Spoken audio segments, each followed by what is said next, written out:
Every few months, some self-styled traditionalist influencer holds up Russia as the last bastion of faith and family values. You know the pitch.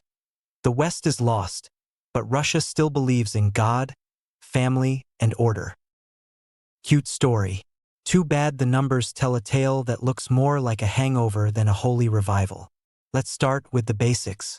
Russia's divorce rate is about 3.9 per 1,000 people, according to the latest official numbers, one of the highest in Europe. For comparison, the United States sits around 2.5, the UK at 1.7, and Poland around 1.3. In other words, the supposed decadent West is actually better at keeping families together. The abortion rate isn't exactly angelic either, around 12 per 1,000 women aged 15 to 44, or roughly 500,000 abortions in 2021. That's not a moral renaissance.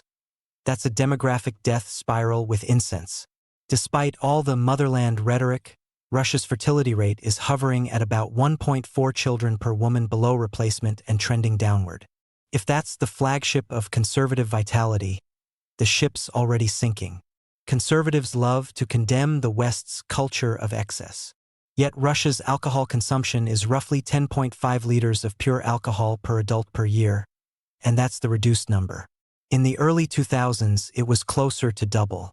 The World Health Organization called the decline remarkable, which is another way of saying it's still bad, but at least fewer people are dying before breakfast. Drug use tells the same story. Over 10,000 overdose deaths were recorded in 2021, with a 60% spike the year before.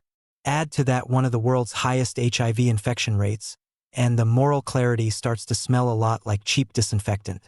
In 2017, the Russian legislature decriminalized first-time domestic battery, reducing it to a misdemeanor punishable by a fine or short detention, as long as no serious injury occurs. Here's the kicker. According to independent studies, about 1 in 5 Russian women has experienced domestic violence. In one 9-year period, 2011 to 2019, more than 12,000 women were killed as a result of domestic violence, with about 81% of those murders committed by partners. This is ruinous for any claim that Russia is a strong family state. Instead, it's sending a message: beat her, but keep the door closed and the icon lit. The Russian Orthodox Church isn't the moral compass. It's the state's GPS, permanently rerouting to wherever the Kremlin says, Amen. In 2013, Russia passed the law against insulting the religious feelings of believers. In 2020, the Constitution was amended to include faith in God in the preamble, a photo-op sacrament. The Kirill, Patriarch of Moscow, regularly frames the Ukraine war as a holy struggle, blessing weaponry and glorifying the state's agenda. This isn't Christianity, it's bureaucratic spirituality with better icons. Because Russia looks conservative. Uniforms, processions, church bells, anti-woke slogans. It's an aesthetic of order, not actual order.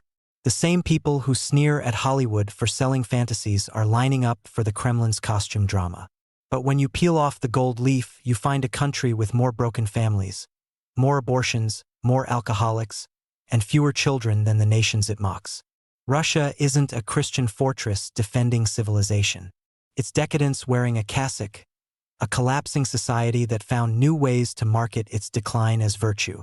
If that's the model for the future of conservatism, then moral revival must come with a shot glass and a bruised spouse. So should the West look east for inspiration? Only if you truly believe vodka is holy water.